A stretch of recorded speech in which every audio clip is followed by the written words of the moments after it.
अस्सलाम वालेकुम नाज़रीन, मैं मोहम्मद शहजाद और आप देख रहे हैं मेरा यूट्यूब चैनल। नाज़रीन, ये कोर कमांडर लाहौर के घर की सूरत हाल है। कारकुनान मुकम्मल तौर पर आपे से बाहर हो चुके हैं। उन्होंने कोर कमांडर लाहौर के घर को आग लगा दी है। कारकुनान सिर्फ एक ही बात कह रहे हैं कि इमरान खान हमारी रेड लाइन है, उसे क्रॉस क्यों किया गया।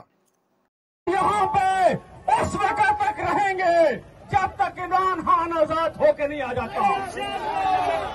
जो समझते हैं कि वो इस मुल्क का मालिक है, वो समझ ले मालिक हम हैं, वो मुलाजम है इस मुल्क का।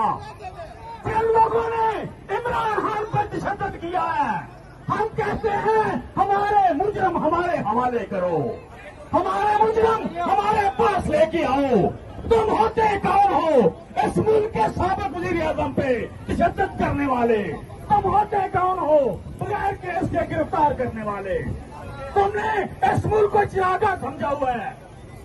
हम तुम्हें कहते रहे हैं कि एहतियात करना, अवाम जाग चुकी है। बड़े तमाशे हो गए, 75 साल बड़े तमाशे हो गए, अब मजीद कोई तमाशा नहीं चलेगा। इमरान खान कौम की आवाज है, हम उसे छुड़ाने के लिए आए हैं। जो कोई समझता उसे कैदी रख सकता है, आए हमारे साथ फैसला करे। लिहाजा हम उस वक्त तक बैठे हैं जब तक इमरान खान आजाद नहीं होता।